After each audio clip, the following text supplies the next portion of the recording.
What is up, everyone? Welcome back to another episode of From the Tips. It's me, your boy, Brian, always joined by my co-host, Rick Landis. How we doing, good buddy?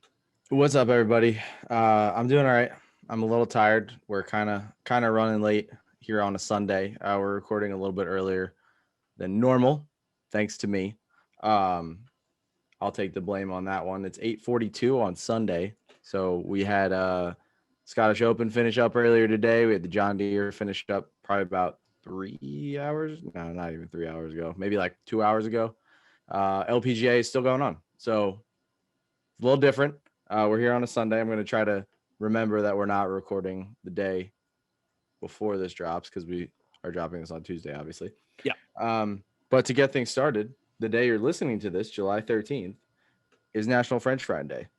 What a great day. Yeah, National French Fry Day. What a phenomenal day. A great day to start off your Wednesday or Tuesday, sorry.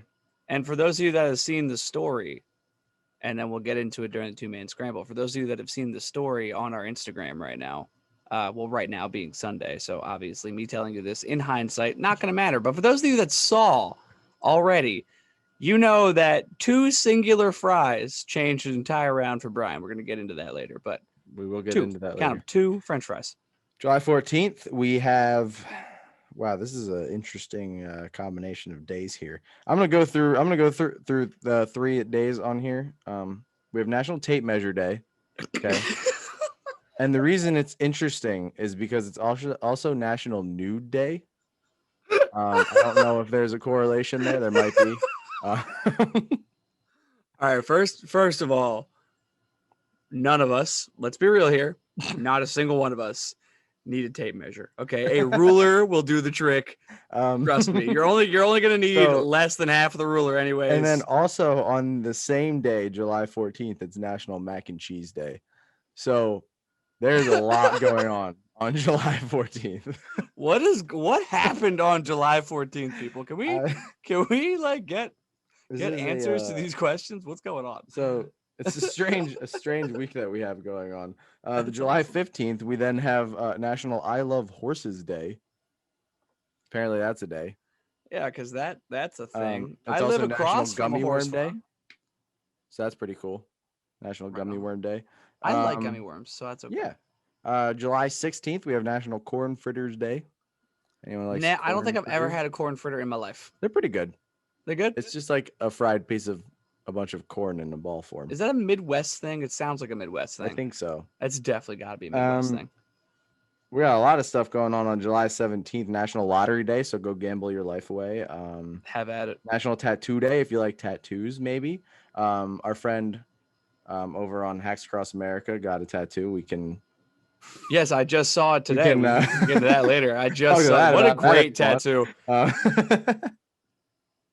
Champion. There's other stuff going on there. And then July 18th, we have National Ice Cream Day, which I know a lot of people are going to enjoy. That's the third Sunday in July. Somehow we got to Sunday. I lost track of the days. It's so the 18th third Sunday in July coming up? Yeah. Oh, my gosh. Yeah, the 18th is the third Sunday in July. What happened? We're halfway through 2021. Yeah, I don't know. I'm still mentally recovering from 2020. 2021. I know. I'm still mentally recovering from what happened last year. I don't really know what's going on. But it all comes back to the classic saying that has been said on this show before. Time flies when your life's falling apart. Ain't that the truth? We got to put that on a t-shirt. That's got to be t-shirted. Time flies when your life's falling apart. I love telling people that for the first time because no one expects me to say it, and it catches literally everybody off guard. It's my favorite thing ever. It's a really good one, too. It's fun. It's funny. Time flies when your life's falling apart. It just rings true so often. So I think it's relatable. So I got to ask you, in lieu of Gummy Worm Day, do you prefer your gummy worms normal or sour? It depends. If it's going on ice cream, then normal. Okay, yeah, that makes sense. If I'm just eating straight up gummy worms, then the only ones I will eat are the blue and pink sour ones. Well, those are obviously the most delicious. Like that goes without saying. You know, they have entire bags of that. That's what I would need because I'd I don't really eat the other ones. I think Then it's that's not called the worth it. berry mix, but like it's just an entire bag of the blue and pink ones. It's just not worth it to eat the other ones. It's not. Might as well just eat the blue and the pink ones. You just get it. See, what I would do, given a bag like that, is I would eat all the other ones first, and then save all the blue and pink ones for later, Fair. like at the end. You know what I'm saying? If that's what it comes down to, that's what you got to do. It's kind of like how you eat your sandwiches. You eat like the ends around the middle, and then save the middle part for the end because it's the best part. Yeah. Which truly is Which genius. people think is weird. I don't understand. Okay, so I That's get why another thing people that think it's catches people weird, off guard but when I tell them that. no. Well, it's I don't think anybody's ever seen someone eat a sandwich like that, you know? They just haven't ever seen anyone eat a sandwich that way then. So the reason I think people think it's weird is because it's so normal to just eat a sandwich straight through. That's just kind of how it goes. Yeah. It's like what's accepted. Yeah. But then you come out here with like, eat the front part, eat the back part, eat the top portion, and have like a little like nugget of hoagie with all the good stuff. With all the best parts of the hoagie. And then you like, why do I not want that to be my last bite? It's a really good point. I can't trust people that eat a hoagie and at least don't finish off in the middle. Like the people that'll eat a hoagie and finish off on the end. I do that. What do you mean? Hold on. I can't trust you. What? I have so many questions. Like, so eating it all the way through, ending at the end, that's a problem? Yeah. Why? Why do you want bread to be your last bite when you can have whatever's in your hoagie? Like, you don't get a hoagie because of the bread. You get a hoagie because of what's in the bread. Rick, why would you not want that to be the last thing? I gotta ask you. You've seen me eat sandwiches. When do you think I have enough time to mentally process anything? It's true. You do eat like quickly, but things I just don't understand. Like, you buy the hoagie to eat what's inside the hoagie, not to eat the roll. No, I get what you're saying, but like, I just don't think about that. I'm just eating the sandwich. I guess. But I'll try it. I'll try it out, and I'll see if I like it. I think you should give it a shot. I think I will. I think I'm going to give it a shot. But speaking of sandwiches, I recently actually timed how fast it was for me to eat a 10-inch classic Wawa hoagie. 5 minutes and 27 seconds. I feel like that's a long time. I think I had to like sneeze in the middle there. Did you like literally just not stop eating? Because I feel like that sounds like a while. Well, I mean, I opened the hoagie and I was like, you want to know what? Everybody like mentions how fast I eat these sandwiches, so let's actually see how fast it is. So did you eat it at your normal pace? Yeah, just how I eat sandwiches. So you didn't like try to eat it for time. No. It wasn't. Gotcha. I thought you were break records. I thought you were trying to speed eat it, and I was like, that just doesn't seem like you. No, if I was trying to speed eat it, that's a horrible time. Yeah, I could do that in probably under 4 minutes, under 3 minutes, maybe. I have to try that next. I would go even under that. Quite possibly, yeah. But no, I think I could do normally. It under 2 easily. Ate normally, did everything normal, exactly how I would eat a sandwich, and 5 minutes, 27 seconds. Hey, you got other stuff to do. Why waste it all eating? That's what I'm saying. You know, I got a nap to take at lunch when I'm at work. You know, it's nap time. It is nap time. Speaking of, you could. Okay. What just happened? When I went to go reach for my mouse, everything fell off my desk.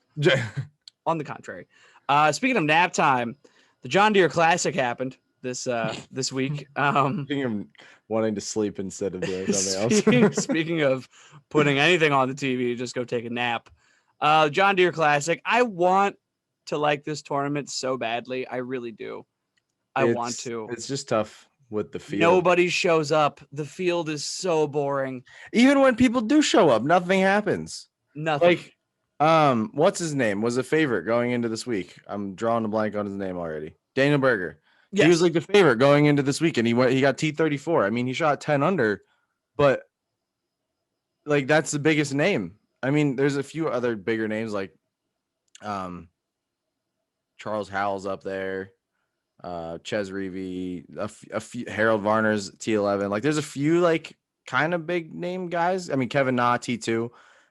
But the biggest name, Daniel Berger, was T34. No one wants to watch that, especially when we have golf on over in Scotland, which where all of them went. which we're not talking about right now, but like all of the big name guys are over there getting ready for the Open.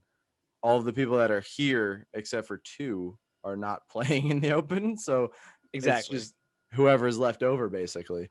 You just like look like immediately, not even like mentally process, like without looking at what tournament name or where they were at.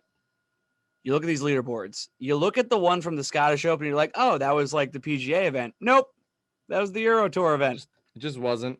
Just wasn't Like, the PGA event. Like top 10 over at the Scottish Open. We have Matthew Fitzpatrick, Ian Poulter, Ryan Palmer, John Rahm, Justin Thomas, and Xander Schauffele all in the top 10. Like that's a PGA leaderboard. That's what I'm saying. With like the random guys from the John Deere thrown in there. Like yeah, these guys that finished in the top 10 of the John Deere usually end up in the T34 to T49 range. Yeah. Usually on any given PGA event. But that is something that I kind of like is when guys that usually don't get a shot at top 10 can get top 10. For example, Adam Schenk. Yeah. I've honestly never heard this man's name before. And he's what? T4? T4, yeah. T4 in the John Deere. So, good for you. The homie Seamus Power, T8. When Seamus Power wins an event, I'm going all out. It's going to be my personal St. Patty's Day. It's going to be St. Patty's Day round 2. St. Patty's Day round 2 when Seamus Power wins an event. I need it because his name is so cool. Also, he went 5 under on Sunday, so yeah, right on Seamus. Yes, but Lucas Glover ends up winning the John Deere. What was that? Not even close to what Glover did. No, not even close to what Glover did. Lucas Glover winning the John Deere Classic, posting a 7 under on Sunday. Holy cats. I mean, 8 under on Friday. Yeah, he literally made his entire score in 2 days, and one of them wasn't Saturday. Yeah. How did you do that? He was playing real good.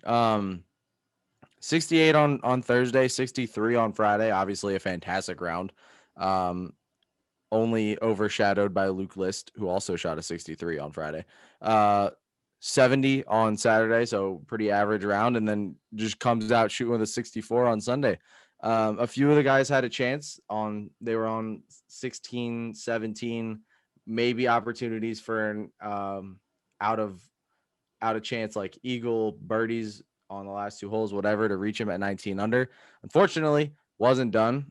Moore came in second at 17 under, tied with Kevin Na.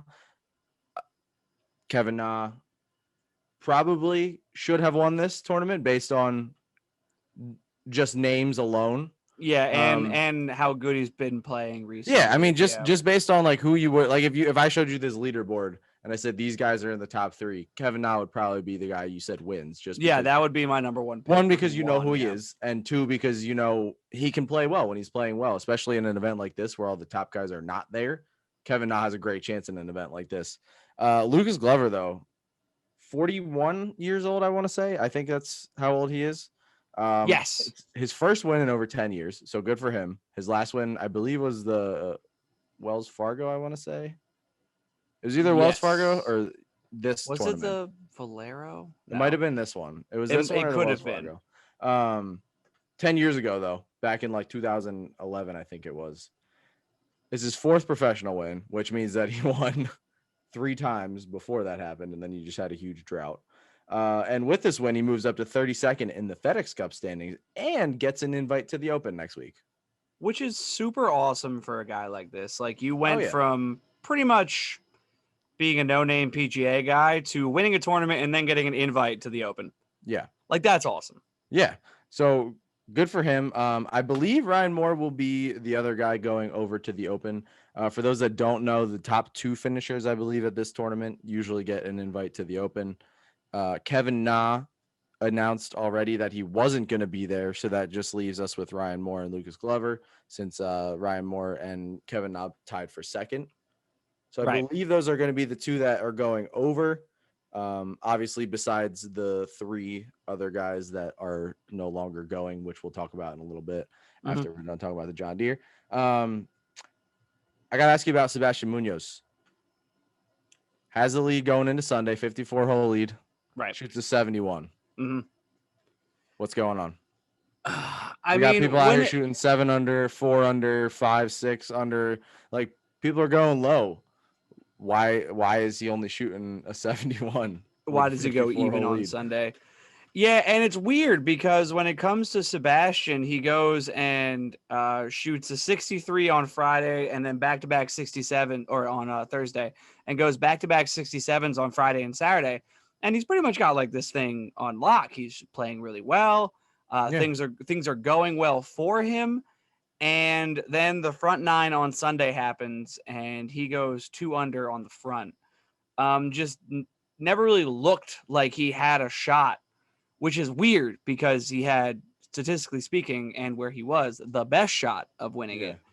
And he still birdies 3 times on the back to the 1 bogey to come out even, but even's not going to get it done when there's guys shooting 7 under and 6 under, 5 under around you. You know, it's just not going to get it done. And maybe for Sebastian, it was just the stress of being in that number 1 spot on a Sunday. He's never been there before.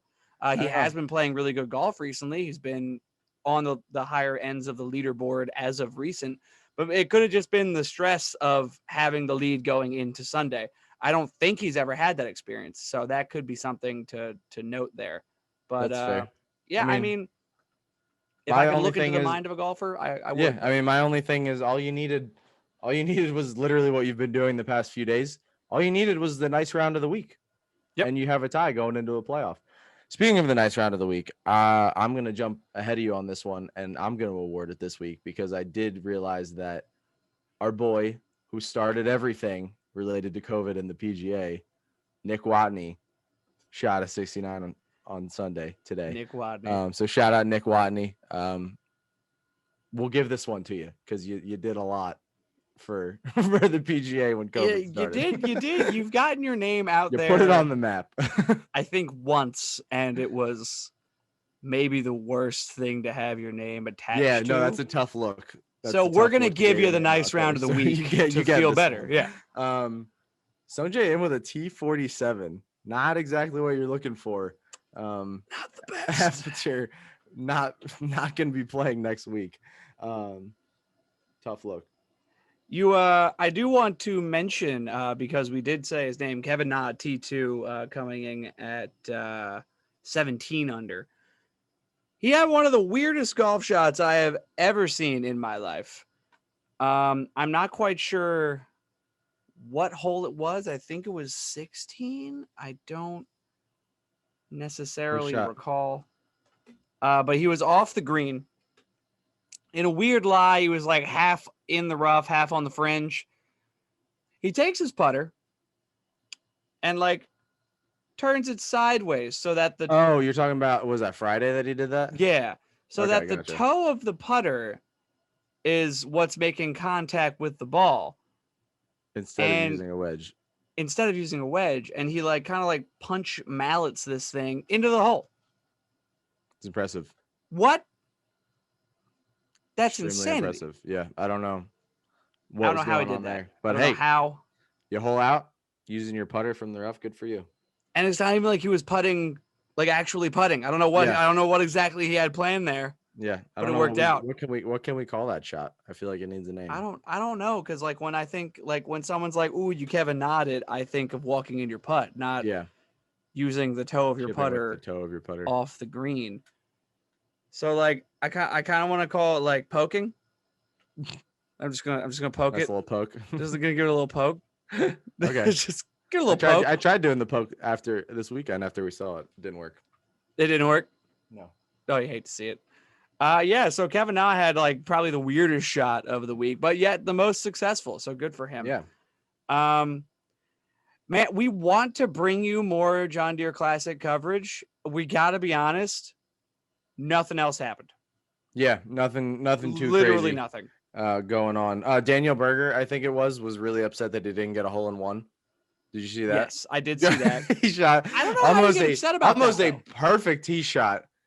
that was going directly at the hole, and the ground was just so soft because of the rain going on this weekend. Also, Lucas Glover is like the only person that didn't use rain gloves, and he won the tournament. I'm just saying. Savage. But anyway, Daniel Berger hit the shot perfectly straight at the pin, straight at the hole, and it just stopped dead when it hit the green. I think on any other course, any other situation, that thing just rolls right up into the green. And listening to it on coverage was hilarious because he hit it and like he knew it was a perfect shot and it landed. And he was like, "Yeah, I should have had a hole in one there." Yeah. Well, like I get why you're mad, like as a professional, but like, Yeah. could you imagine someone like us getting mad that they get a hole in one there? You're like, shut If up. it's inside 6 Shut inches, up. I'm mad. It's not a hole in one. No, I'm still not mad because Yeah, like if it's luck. It's luck either way. For yeah, me, but at why couldn't I least. have just been 6 inches luckier? Speaking of tape measure day, why don't we just be Why couldn't I just been 6 inches inches luckier? luckier? I'd rather shoot the ball into a greenside bunker than 6 inches away from the hole on my tee shot. Yeah, no, Probably the only person completely in the agree. world who has that ideology at the moment, but that's just who I am as a person. No, I do agree with that. That I would much rather have that, just because it's sad when you're that close. I'd rather have no hope at all than have a have little some bit hope. of hope. Yeah. Yeah, absolutely, without a doubt. Other than that, we can mention Luke List again in the top 10 because of the John Deere, so good for him. Mm-hmm. Mentioned Adam Shank, our boy Seamus Power, T8, right on. HV3 T10, T11, I mean. HV3 T11. I like to see him up there. That's always, I enjoy that. And also, fun fact, I don't know who like keeps track of this stuff, but I know I do. Out of the top 10, 1, 2, 3, 4, 5, 6, 7, 8, 9 of them use Titleist balls. Interesting. It's very interesting to little keep fun track fact of something. for you A there. little fun fact for you. 9 of the top 10 this week use Titleist balls. The only one that doesn't is Ryan Moore. And I think that's because he's a Callaway athlete. Yeah, I if think I'm he not is a Callaway mistaken. guy. Yes. Yeah, so only one to not use Titleist balls, which I find fascinating. I like to keep track of that. Yeah, Equipment that's stuff. I mean, interesting fact. everybody who listens to this podcast knows that already, but Especially on a week like this where it's 9 out of the 10. Exactly. Speaking about a week like this, there was more golf to be had and arguably more interesting to watch. Unfortunately, for the time change, a little bit more difficult to watch. I thought it was easier. Go ahead. I thought it was easier to watch the Aberdeen Scottish Open this week. You did? Yeah, because like it happens in the morning based on like the time and everything like that. So for those that don't know, the Aberdeen Scottish Open was the other event that took place this week. A lot of the guys that are playing in the Open next week went over early to play in this tournament, which is why the John Deere was such a low power field. The timing is weird because it's obviously in Scotland, not even close to here. And it's done usually like 2 or 3 o'clock in the afternoon was when I think the rounds were finishing up. Mm-hmm. I think that's easier to watch because I feel like a lot of people have more stuff to do at night, or at least I have more stuff to do at night. Which is true. Like, would make sense. Get up, watch it in the morning, not really have too much to do. Right. I will say it was very interesting watching this tournament wrap up here with that 3-way playoff at the end. That was fascinating. Which is always nice to see. We've had a bunch of those in the PGA this week, or not this week, this year. And to have that in the next tournament that all of the PGA guys go over to in Scotland, I thought was pretty cool. We had, I think his name, Min Woo Lee. Is that Min Woo Lee? Yes. Min Woo Lee is our winner. I don't know what that flag is. Is that Australia? Yes, he's Australian. Okay. So Min Woo Lee wins this tournament in a playoff, followed by Thomas Dietrich and Matthew Fitzpatrick, who both tied for second at -18. Rounding out the top 10, which we kind of already did when I listed it off, we have Ian Poulter, Ryan Palmer, John Rahm, Justin Thomas, Xander Schauffele, all in the top 10. So big names coming out there. We got Scotty Scheffler, T12, so he's just outside the top 10. T-Rail's at 18. Sam Burns is up there. Lots of big name guys getting ready for the Open next week. Yes, and I wanted to some links golf. I wanted to ask you, do you think it's because of the getting used to the links golf thing, or because if you get there earlier, you don't have to go through the COVID protocols that you had to go through with the Open before that happened? So you go over there now, you stay instead of getting there like you would at any regular tournament and have to go through that 5-day quarantine and not be able to practice. Instead, you go to the Scottish Open. You're already in Europe. Mm-hmm. So then you just go to the Open without having to go through all that because you already did it. I think it's a little bit of both. For the reason that we see this every year, the John Deere Classic almost never has anybody inside the top 50 play at the event. So it's not like it's abnormal for the big name guys to not be there. I think it was more of just an excuse for them to go over there earlier, because a lot of these guys would have been going over there earlier anyway to get rid of issues like with jet lag, stuff like that.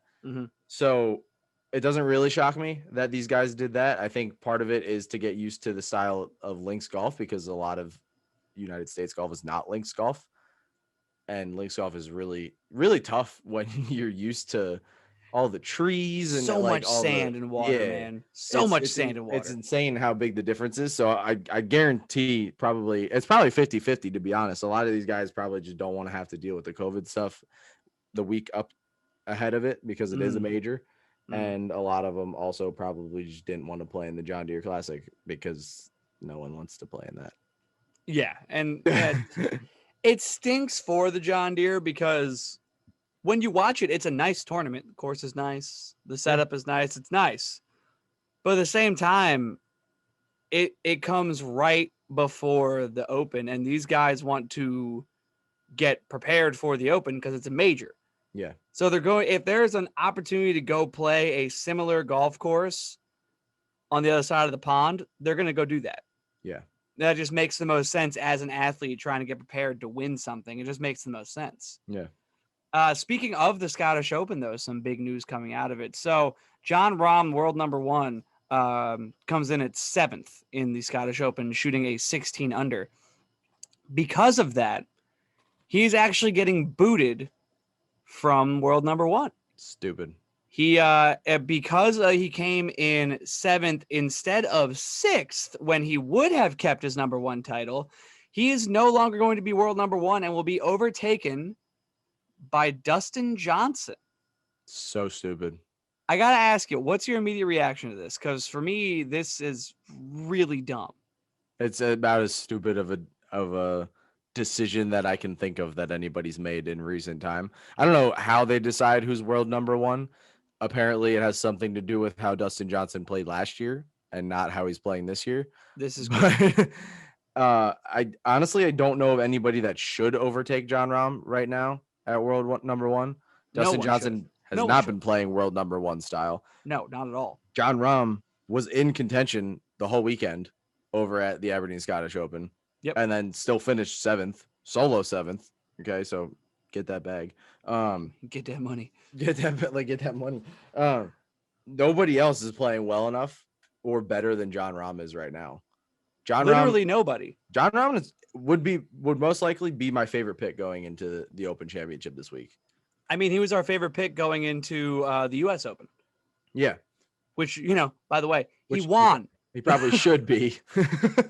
It makes no sense how someone can go from winning the U.S. Open to no longer being number one in the world golf rankings just because he came in 7th. Yeah. At the Scottish Open. In Scotland. So here's a little snippet from the Golf Digest article. It says, quote, that may come as a bit of a surprise, the fact that he's not number one, given Dustin Johnson has just one top 10 since February. However, Johnson's lights out performance at the end of 2020 with 3 PGA Tour wins, including the Masters, and 3 runners-up, coupled with a victory at the 2021 Saudi International, are still powering his standing. Prior to Rahm claiming the spot at Torrey Pines, Johnson had been world number one for 43 consecutive weeks, taking the title from, you guessed it, John Rahm in late August 2020 after he won the Northern Trust. And literally the only reason John Rahm is not world number one is because he didn't finish 6th. He finished 7th. That one spot should. It makes no sense. I don't know how they do this either. I don't know if it's statistical or what have you. Yeah, I have no idea. But it makes no sense whatsoever. that John Rahm is not world number one. 2020, oops, sorry, hit my mic. 2020 should not be affecting the current number one rankings. Yeah.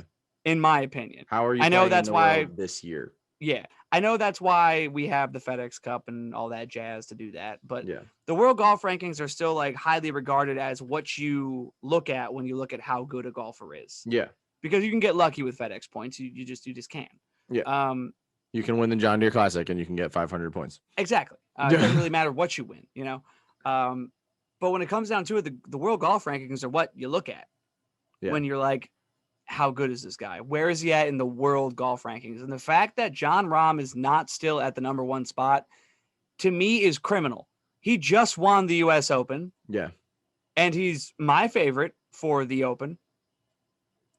Unless he missed every cut after the U.S. Open, there's no reason that he should even be considered dropping out of the number one spot. And even still, I wouldn't say that he should drop out of the number one spot. I think the only time that you can kind of be like, oh, maybe this person should be world number one is if like Justin Thomas wins the Open or something like that.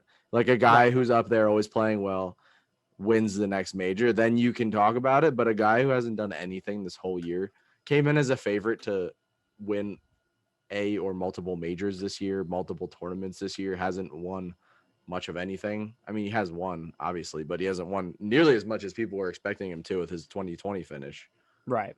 There's no reason that John Rahm should have gotten knocked for Dustin Johnson. And nothing against Dustin Johnson. I love him. He's a great guy, great golfer, good role model for everybody, but there's no reason he should be world number one again. No, and if you're going to, you know, ding John Rahm's record here for world number one because he sat out of the Travelers and the Rocket Mortgage, he just won the U.S. Open. He's allowed to sit out 2 weeks. I'm just saying, he's allowed. Let the man be. Most people usually do. Yeah, especially after you win a major like that. Like and having a kid. And having a child. He's got a newborn child. This makes no sense to me. I don't like it. I don't think that it should be how it is.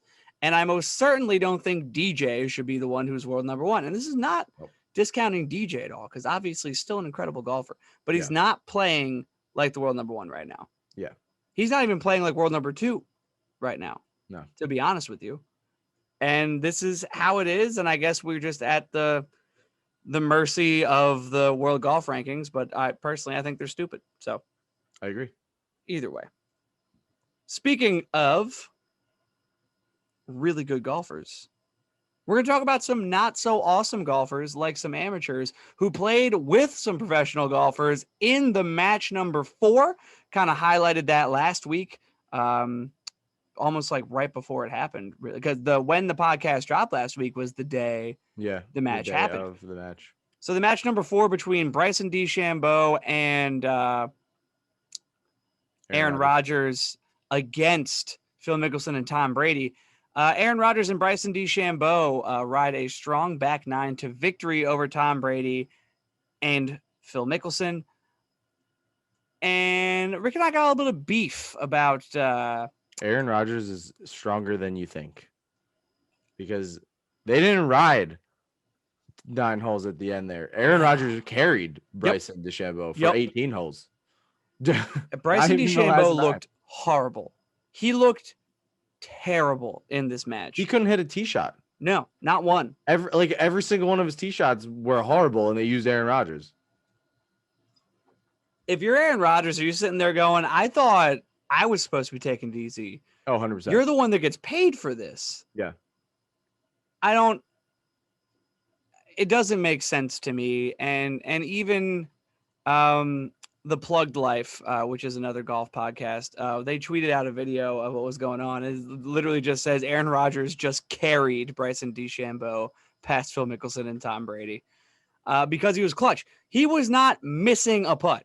No, he was hitting anything inside 15 feet, it seemed like. It was wild. Yeah. I'm like, do you 2-putt, Aaron? Or are you just a 1-putt kind of guy? He said he hasn't been out like all year. Yeah, my ass. My ass, he hasn't been out all year. I don't believe it. I think he said he's been out a few times, but he hasn't been playing like nearly as much as usual. So he wasn't expecting to play really well. And if that's him not playing well, I'm kind of terrified What of happens if he what plays happens. well? You think he just I don't stops know. playing football and plays golf? No, definitely not. No, he's got the Packers right where he wants them right now. That's true. I But don't know how the charity classic that they do. I think it's charity classic that like the celebrities do. oh yeah, the one in I don't know how California. that went. He was playing in that, but I don't know how he did. I think Steph Curry's dad won that one. Didn't he? Did you see how Was it Charles Steph Curry? Barkley bet on himself? Yeah, that's so funny. I was gonna bring that up. How much money did he lose? What was it, 100,000? Did he not get top 70? He did not get top 70. He Oh, lost no. $100,000. Oh no. Where is it? I didn't keep up with any of that. I just knew that it was going on this week. But yeah, the course was beautiful for the match. Right. Yeah, Like, I really it liked did Claire. it looked breathtaking. Yeah, every single view was perfect. A few of the tee shots. I love downhill tee shots, like tee shots that you're up elevated, like significantly. Yeah, those higher are than really green. cool. Love those kind of shots. Bryson apparently doesn't because he can't hit any shots that look Not like one. that. Yeah, I was extremely frustrated watching Aaron Rodgers carry him the whole time, especially because we saw a decent Tom Brady this time, which we did not see last time he was out. Tom was hitting some shots, man. He was. Him and Phil were working pretty well together.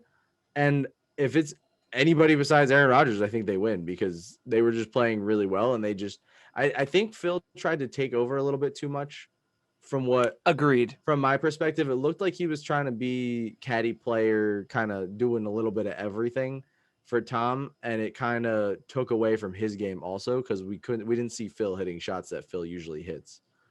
Yeah, and it was kind of like he was distracted by trying to help Tom's game. But it didn't really need help this time. He didn't because he was shooting perfectly fine, if not exceptionally better than the last match. Oh, no, I would say exceptionally better than the last match for sure. And I think the issue was that Phil was kind of hung up on the last match, kind of thinking that he still needed the help even when he didn't. Right.